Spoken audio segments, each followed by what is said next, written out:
తింటే గారెలే తినాలి, వింటే భారతమే వినాలి. నమస్తే ఫ్రెండ్స్, మహాభారతం 42వ ఎపిసోడ్కి స్వాగతం. కీచకుడిని చంపడం భీముడు, ఉపకీచకులు కూర చాలా బాగుంటుంది, ఇంట్రెస్టింగ్గా ఉంటుంది. ఫస్ట్ ఒక లైక్ కొట్టండి. సో మీరు చూశారు నిన్న వీడియోలోని కీచకుడు మన ద్రౌపది మాలిని మీద చాలా కామంతో ఉంటాడనమాట. సో కామంతో ఉండి కామజ్వరానికి లోనవుతాడు. అంతఃపురంలోనే మాలిని మాలిని అని జ్వరం వచ్చేస్తుంది. జ్వరం వచ్చేస్తే వాళ్ళ అక్క మా తమ్ముడికి జ్వరం పట్టిందని చెప్పి డాక్టర్ని పంపిస్తుంది. ఉంటారు కదా, నాటు వైద్యం డాక్టర్ వస్తాడు. డాక్టర్ పల్స్ అవి చెక్ చేసి, అయ్యా మీకు కామజ్వరం పట్టేసింది, ఎవరో ఆమె అంటే, ఇంకెవరు, మా అక్క దాసి మాలిని మాలిని మాలిని మాలిని అని పిచ్చిపోతుంటాడు. మెంట్లో వచ్చేస్తుంటుంది.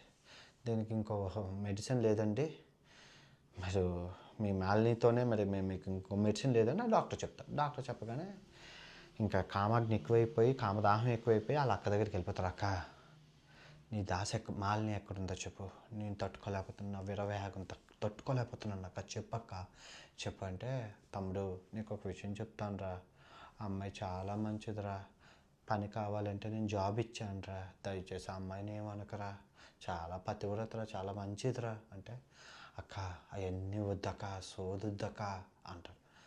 తమ్ముడు నీకు ఒక విషయం చెప్తానురా, తనకి ఆ 5 గంధర్వులు భర్తలట్రా, తను ఒక వ్రతంలో ఉందిరా, తప్పురా, వద్దురా, ఇలాగే పరాయి స్త్రీ మీద ఆశపడిన రావణాసుడు కూడా అలాగే చచ్చిపోయాడురా, నీకు ఆ స్థితి వద్దురా తమ్ముడు అంటే, అక్క ఎన్నో మంది గంధర్వుల్ని జపతో చంపేశానక్క, గంధర్వుల గురించి భయపడక, గంధర్వులు లేదు బొంగు లేదు, నేను చూసుకుంటాను, నాకు మాలిని ఎక్కడుందో చెప్పంటే, తమ్ముడు నీ చేతులైతే నమస్కరిస్తాను రా, వద్దురా అంటే, ఇంకా ఈ కోపం ఎక్కువైపోయి, అక్క చెప్పానా, ఈరోజు రాత్రికి మాలిని నేను గనక నా రూములోకి పంపించకపోతే నిన్ను, బావని, రాజ్యాన్ని సమూలంగా నాశనం చేస్తాను, గుర్తుపెట్టుకున్న సంగతి తెలుసు కదా, కీచకుడు అంటారు. యాక్చువల్గా విరాట రాజ్యాన్ని, ఆ పక్కన మత్స్య దేశాన్ని ఇవన్నీ పాలిస్తుంటే కీచకుడే, పేరుకే బావ, కానీ మొత్తం అంతా కీచకుడు అండర్లోనే ఉంటుంది. అంత శక్తివంతుడు కీచకుడు. అయితే విరాట చాలా మంచోడు. అయితే ఇంకా ఏం చేయాలో తెలియక మాలిని పిలిచి, అమ్మ నాకు తలనొప్పి వస్తుంది, ఈ రాత్రిపూట నేను వెళ్ళడం బాగోదు, కీచుకుడు రూములోని నా తలనొప్పి ముందు కొంచెం తేవమ్మా అంటే, నేను ఇంతకు ముందే చెప్పాను కదండి, నేను ఎక్కడికి వెళ్ళనని, ఎవరి దగ్గరికి వెళ్ళనని అంటే, అమ్మ నేను అంటుంది మందు తెమ్మన్నాను, ఇంకో ఉద్దేశం కాదు, తలనొప్పి మందు అక్కడ ఉంది, వెళ్ళి తెస్తే చాలు, నాకు తల తగ్గిపోద్ది, శిరోభారం ఎక్కువ అయిపోయింది నాకు నువ్వు వచ్చిన కాడి నుంచి అంటారు. అర్థమైపోద్ది, నువ్వు వచ్చిన కాడి నుంచి శిరోభారం ఎక్కువ అయిపోయిందంటే ద్రౌపది మాలినికి అర్థమైపోద్ది సినిమా. అయితే మాలిని ఏం చేస్తుందంటే, ఇంకా నేను అయిపోయింది, నేను బుక్ అయిపోయిన ఎలాగెత్తానని అని చెప్పి సూర్యమూర్తికి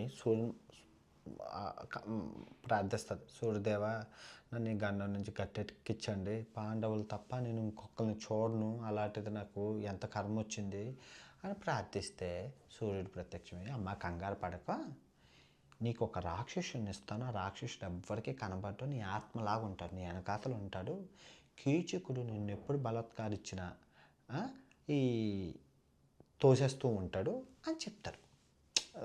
తోసేస్తూ ఉంటాడు అని చెప్పగానే, ఓ సూపర్, మంచి దొరికింది కదా అని చెప్పి ఆ రాక్షసుని పట్టుకొని మాలిని ఎంచి కీచుకుడు రూమ్లోకి నెమ్మదిగా వెళ్తే, అమ్మ మాలిని వచ్చావా, నా కోరిక తీర్చడానికి మాలిని రా రా రా అంటే,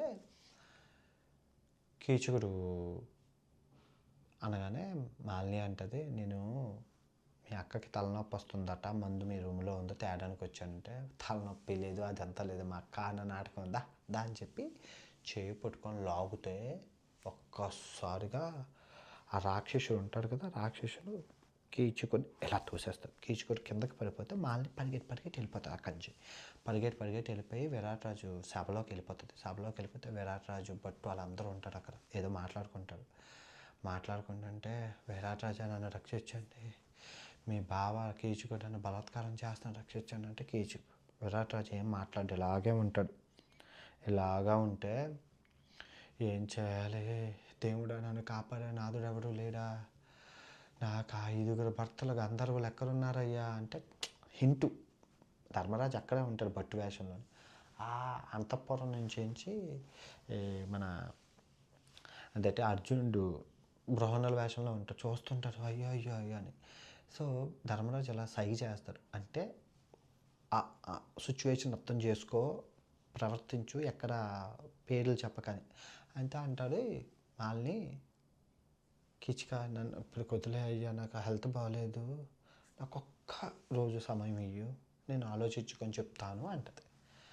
అనగానే అక్కడి నుంచి వెళ్ళిపోతే రాత్రికి పాండవులు వీళ్ళందరూ కూర్చుంటారు కదా. ఇంకా ద్రౌపది ఒకటే ఏడుపు. నేను ఎంత అవమానం చెంది కీచుకుని నన్ను అలా చీరలాగుతుంటే 5 భర్తలు ఉండి ఏమి సుఖం, నన్ను అంతగా అవమానించాడు, మీరు ఏమీ చేయలేకపోయారు అంటే ఈ బృహన్లు అంటే నేనేం చేస్తాను, నేను అంత నుంచి చూస్తున్నాను కదా అంటారు. అర్జున్ మామూలు మరి ఆ రూపంలో ఉన్నాడు కదా, మామూలుగా మాట్లాడలేడు. ధర్మరాజు అంటాడు, తల్లి కంగారు పడక, మనం అజ్ఞాతవాసంలో ఉన్నాము, కొంచెం దొరికిన ఆ దుర్యోధనుడు గూఢచారులు మనల్ని పట్టేసుకుంటారు, ఏం చేసినా 3వ గంటకి చలియకూడదు, చలి చప్పుడు కాకుండా ఆ కీచుకుని చంపాలి, పన్నాగం పన్నుదాము, ఈరోజు రాత్రికి గుట్టు చప్పుడు కాకుండా మన భీముడు కీచుకొని చంపేస్తున్నాడు, దానికి నీ సహాయం కావాలి, నేనేం చేయాలంటే ఈరోజు రాత్రికి 10 గంటలకి నర్తనశాలకి కీచుకొని ఒంటరిగా రమ్మని చెప్పు, మారువేషంలో రమ్మని చెప్పు. అక్కడికి భీముడు మారువేషంలో వెళ్ళి కీచుకొని చంపేస్తారు. కీచుకొని చంపిన వెంటనే భీముడు అక్కడి నుంచి వెళ్ళిపోయిన తర్వాత నువ్వు గట్టిగా అరిచి ప్రజలకు పిలిచి ఈ విషయం చెప్పు అని చెప్తాడు. అయితే చెప్పారు కదా, మరి ఒకరోజు టైం అడిగాడు కదా కీచుడు. తన ద్రౌపది కీచుక రూమ్లోకి వెళ్ళి నవ్వుతే ఏ మాలిని వచ్చావా, రా రా అంటే, ఇదిగో నువ్వు చాలా అందగాడు, కానీ ప్రజలందరూ చూస్తారు, నాకు ఏకాంతంగా కావాలి, కొంచెం ప్రైవసీ కావాలి, మీ అక్కగారికి తెలిసిందనుకో నేను ఎలా చేస్తున్నానని నా పరువు ఏమవుతుంది, నా పరువు అంతా పోతుంది, నా భర్త గంధర్వులు అని అంటున్నాను, అంతా పరువు పోతుంది, కానీ గుట్టు చప్పుడు కాకుండా పని కానించేద్దాం అంటే చెప్పు ఏం చేద్దామంటే, నర్తనశాల ఉంది, నర్తనశాలకి ఈరోజు రాత్రికి నువ్వు ఒంటరిగా వస్తే నువ్వు అనుకున్న పని అయిపోతుంది, ఓకే అంటే నా విరహాగ్ని, నా కామదాహాన్ని తీరుస్తున్నాను, అంతకన్నా ఏం కావాలి, నేను ఒక్కరిని అంటే నువ్వు ఒక్కడివేరా, మంచి సుగంధ పర్వ్యంలో దోచుకొనిరా, అదే జల్లుకొనిరా, మారు వేషంలో రా, 3వ కంటికి తెలియకూడదు, 3వ మనిషి వస్తే నేను ఉండను, అక్కడి నుంచి వెళ్ళిపోతాంట, లేదు నేను ఒక్కనే వస్తానని చెప్పి అర్ధరాత్రి బయలుదేరతారు. అయితే ఇంతలో భీముడు నీట్గా చీర కట్టుకొని విగ్గు పెట్టుకొని వెనక్కి కూర్చొని ఉంటాడు. అక్కడ కూర్చొని ఉంటే, నర్తనశాలలో కూర్చొని ఉంటే ఈ కీచుకుడు వెళ్ళి, అబ్బా నా కామాగ్ని ఈ రోజుతో నా సుఖం తీరిపోతుంది, నేను స్వర్గానికి వెళ్ళిపోతాను, నీకు రాజ్యం ఇస్తాను, నీకు ఆభరణాలు ఇస్తాను, అది ఇస్తాను ఇది ఇస్తాను ఏదో చెప్పి చెయ్యేస్తారు. చెయ్యేస్తే భీముడి మీద మారువేషం భీముడు ఇలా పట్టి జబ్బపట్టు పెట్టి పేకని ఇక్కడ పెట్టి ఒక్క 5 సెకండ్లో చంపేస్తాడు. అందుకే పేక ఇక్కడ తగలకూడదు. చాలామంది జబ్బలతో చంపేసిన వాళ్ళు చాలామంది ఉంటారు, ఇలా పట్టి పెట్టేస్తారు, కుస్తీ పొట్టులో చాలా డేంజరు. అలా చంపేస్తారు. చంపేసి పేక తల తీసేసి ఒక దగ్గర, చెయ్యి ఒక దగ్గర, కాలు ఒక దగ్గర, మొండు ఒక దగ్గర 5 భాగాలు చేసి ఏంటి చంపింది గంధర్వులు అని చెప్పి గంధర్వులు రాసేసి, ద్రౌపది నువ్వు ఇక్కడే ఉండు, నేను వెళ్ళిన అరగంటకి నువ్వు గట్టిగా ఆడు అని చెప్పి వెళ్ళిపోతాడు. ఎవడు భీముడు. అక్కడి నుంచి భీముడు వెళ్ళిపోతే ఇంకా చూసుకో, ద్రౌపది గట్టిగా అరుస్తుంది. గట్టిగా అరిస్తే అక్కడ ప్రజలందరూ వచ్చేస్తారు. ప్రజలందరూ వచ్చి అమ్మో నన్ను బలాత్కారం చేయబోతే మా భర్తలు గంధర్వులు వచ్చేసి చంపేశారు ఇతన్ని అని అంటారు. అనగానే ఇంకా ప్రజలందరూ వెళ్ళి భటులందరూ వెళ్ళి రాజుకి ఉపకీచకులు. అసలు కీచకుడు ఎవరు అంటే, కీచకుడికి 105 తమ్ముళ్ళు ఉంటారు, వాళ్ళే ఉపకీచకులు అంటారు. సో ఆ ఉపకీచకులు అందరూ వస్తారు, వేర్చి ఒకటే ఏడుపు, మా అన్న చచ్చిపోయాడు.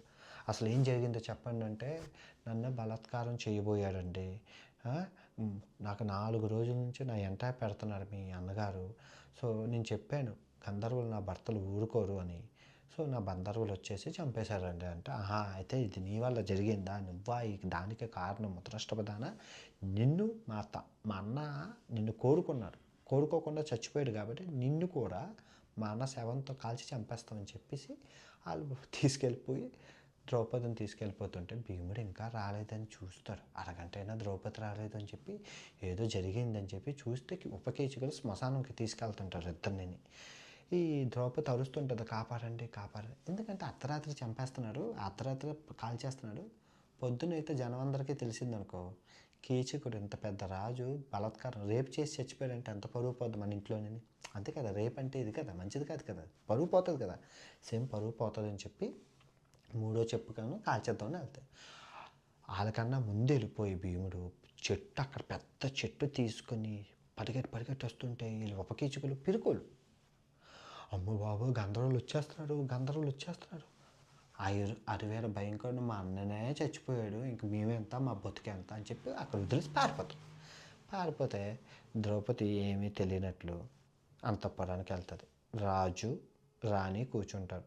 అమ్మ వచ్చావా, చూడు నేను మొదటి రోజే చెప్పాను, నీ అందాన్ని నేను తప్ప ఆడట్లేదు, కానీ అది అందం చాలా ఎంతటి మగాడికైనా కొంగు కృషిస్తుంది. నా తమ్ముడు ఎంతో మంచోడు, నా తమ్ముడు చూడు ఎలా చేశాడు, చచ్చిపోయాడు, ఇప్పుడు నీ భర్తలు చంపేశారు, రేపు నా కొడుక్కి రావచ్చు ఇదే, నా నా భర్త రావచ్చు, నీ అందం అలా చేస్తుంది, వాళ్ళని ఎంతకైనా దిగజారుస్తుంది, వాళ్ళు చచ్చిపోతే అలాగా, నా రాజ్యంలో అందరూ అదే బాధపడుతున్నారు, నీ గంధర్వులకు నీకు ఒక దండం ఇక్కడి నుంచి వెళ్ళిపోతుంది అంటే, అమ్మ నేను వ్రతంలో ఉన్నాను, వ్రతం ఇంకో 13 రోజుల్లో అయిపోతుంది, 13 రోజుల్లో అయిపోయాక మా గంధర్వుల భర్తలు మీ దగ్గరికి వచ్చి మీతో మాట్లాడతారు, వాళ్ళు చాలా మంచోళ్ళు, తప్పు చేసిన వాళ్ళు కానీ మంచోళ్ళు ఏం చేయరు అంటే, అయితే ఒక షరతు, 13 రోజుల తర్వాత నీ గంధర్వుల భర్తలు వస్తారంటున్నావు కాబట్టి ఇక్కడికి మేము కూడా చూస్తాము, కాకపోతే 13 రోజులు నువ్వు మా ఆయన్ని చూడకూడదు, నా కొడుకుని చూడకూడదు, నువ్వు అంతఃపురంలో ఉండాలి,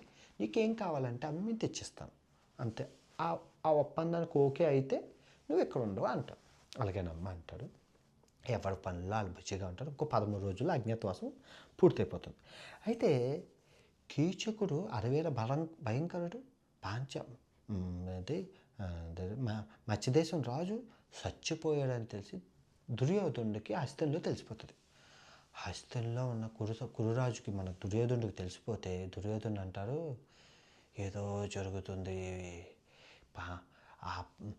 అసలు ఈ విరాట రాజ్యంలో ఏదో జరుగుతుంది.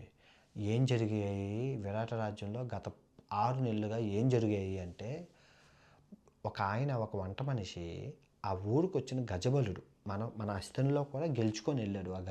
ఆ గజబలుడిని అక్కడ ఒక వంట మనిషి చంపేశారు. తర్వాత ఈ కీచకుడిని 5 గంధర్వులు వచ్చి చంపేశారంట. అంటే ఏదో తేడా కొడుతుంది. మీరు విరాట రాజ్యం వెళ్ళి అసలు అక్కడ ఉన్నది ఎవరో, ఏం జరిగిందో చూడండి. ఎందుకంటే పాండవులది ఇంకా 13 రోజులు అజ్ఞాతవాసం ఉంది. 13 రోజుల తర్వాత వాళ్ళు ఇక్కడికి వస్తారు.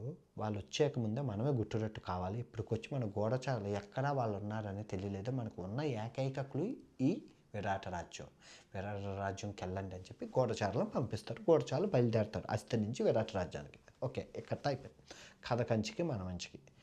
ఈ కథ నీతి ఏంటంటే, పరాయి స్త్రీ మీద ఎటువంటి వాడైనా కూడా చేసి వేయకూడదు. స్త్రీకు ఒప్పుకుంటే ఓకే, కానీ స్త్రీకి ఒప్పుకోకుండా ఏమీ చేయకూడదు. నేను విదేశాల్లో తిరుగుతున్నానేమో, ఇక్కడ కల్చర్ వేరు, విదేశాల్లో ఫారెన్ కల్చర్ వేరు. ఫారెన్ అమ్మాయిల్ని నువ్వు పట్టుకోవచ్చు, ముద్దు పెట్టుకోవచ్చు, అది వాళ్ళ సంస్కృతి.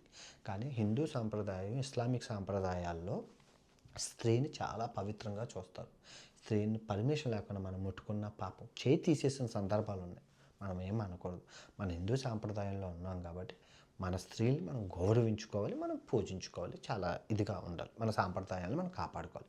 వెస్ట్రన్ కోతుని చూసి పులిని చూసి నక్కల వాతలు పెట్టుకుందని వాళ్ళు గుట్టమిక్కలు విప్పి బికినీల్లో బీచ్ల్లో గెంతుతున్నారని చెప్పి మనం అలా చేయకూడదు. వాళ్ళ సంస్కృతి వాళ్ళది, మన సంస్కృతి మనది. మన సంస్కృతి మనకి ఏం నేర్పిందో మనం దాన్ని చూతా చెప్పకుండా పాటించాలి. ఓకే, రేపు తిరిగి మళ్ళీ కలుసుకుందాం. బాయ్.